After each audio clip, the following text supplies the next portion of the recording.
Hello everyone, it's Lola here again, and today I'm going to be showing you how to make shawarma. I know shawarma needs little to no introduction because it's quite popular. However, today I'm going to be showing you how I make my own African inspired shawarma. So let's get started. Here I've got about 2 pounds of skinless and boneless chicken thighs, and to that I'm going to be adding some turmeric powder. You can replace that with curry powder if that is what you have. I'm going to be adding some black pepper, paprika, nutmeg, thyme, salt to taste, some minced garlic, minced ginger,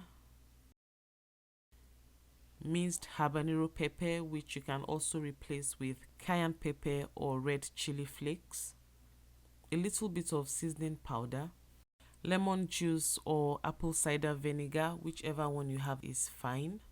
And finally, I'm going to be adding some olive oil. I will now be mixing this together until every bit of the chicken has been covered with the spices. So this is looking good right now. I'll just cover it up at this point and I'll be taking it to my fridge to marinate for at least 20 minutes. After 20 minutes in the fridge, I'm just going to bring this out and I'm going to be arranging it in my baking pan, which I have lined with parchment paper. And this parchment paper is going to prevent my chicken from sticking to the pan once it's done. I'm going to be putting this chicken in a 425 degrees preheated oven, and I'm going to be leaving it to cook for about 25 to 30 minutes. So my chicken is now done. It's been cooking for 30 minutes now. I will now be bringing it out.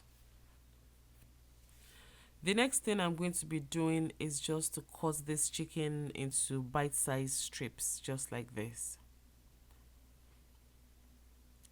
And I'm going to be setting it aside. I'm going to be making my shawarma sauce at this point. I'm going to be adding an equal amount of mayonnaise with ketchup.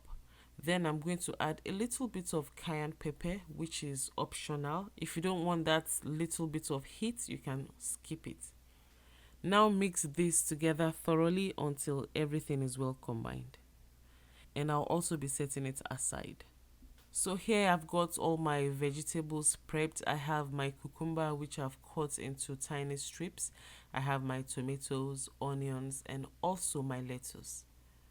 So it's now time to put everything together. So I'm going to start by using my tortilla wrap. I'll just spread a thin layer of the sauce that I made earlier on this. Make sure you don't brush this too heavily. You don't want the tortilla wrap to become soggy.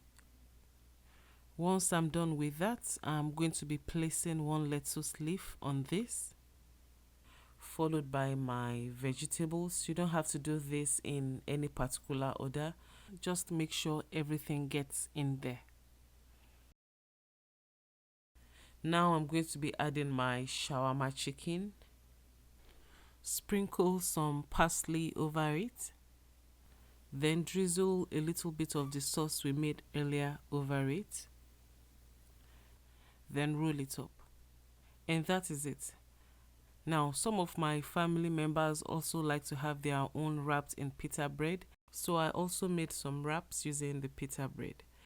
This chicken shawarma is quite versatile. You can also serve it over a plate of white rice with some stew, and you can also use it for your chicken salad. It's so good. And that is it. So let me know in the comment section down below how you like to eat your shawarma. Is it in your wraps or in your salad or whatever it is? I would gladly like to hear from you. Until next time, I'll talk to you shortly. Enjoy.